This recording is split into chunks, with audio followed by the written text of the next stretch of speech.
এখন সংসদের চতুর্থ অধিবেশনের প্রথম বক্তব্য রাখবেন মিস্টার হারুন। মাননীয় সদস্য, আপনার সময় 6 মিনিট।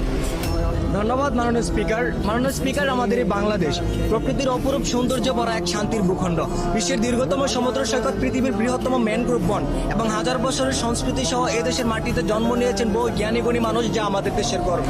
কিন্তু অত্যন্ত দুঃখের সাথে বলতে হয়, এই স্বাধীন সোনার দেশে আইনের অবহেলা থাকার কারণে আজ সাধারণ জনগণ ভালো নেই। মাননীয় স্পিকার, আজ আমি এদেশের সাধারণ জনগণের দুঃখ কষ্টের কথা তুলে ধরতে চাই। বর্তমান বাজারে নিত্য প্রয়োজনীয় জিনিসপত্রের দাম এতটাই বেড়ে গেছে যে সাধারণ খেটে খাওয়া মানুষ দিশেহারা হয়ে পড়ে।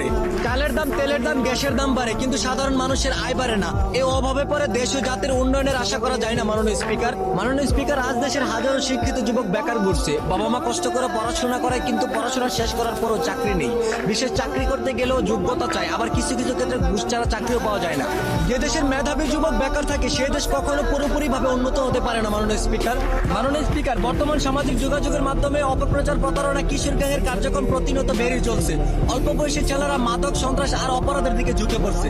পরিবার, সমাজ, প্রশাসন সবাইকে একসাথে মিলে কাজ করতে হবে, নইলে ভবিষ্যৎ প্রজন্ম ধ্বংস হয়ে যাবে। মাননীয় স্পিকার, স্কুল কলেজ এমনকি মাদ্রাসা যাওয়ার কোথাও মেয়েদের রক্ষা নেই। দর্শন, অবিচার, অলিখন প্রতিনিয়ত ঘটে যাওয়ার পরে এর কোনো প্রতিবাদ নেই। তবে আইন যদি সঠিক ও ন্যায় পথে চলতো, তাহলে দেশে এমন ঘটনা ঘটতো না। মাননীয় স্পিকার, আমরা সাধারণ মানুষ বড় বড় কথা বলতে চাই না। আমরা শুধু নিরাপদে থাকতে চাই, শান্তিতে চলতে চাই, ন্যায্য অধিকার নিয়ে মাথা উঁচু করে বাঁচতে চাই। পরিশেষে সরকারের কাছে একটাই আবেদন: দুর্নীতি বন্ধ করুন, দ্রব্যমূল্য নিয়ন্ত্রণ করুন, বেকারদের কর্মসংস্থান তৈরি করুন, সাধারণ মানুষের নিরাপত্তা নিশ্চিত করুন। ধন্যবাদ মাননীয় স্পিকার।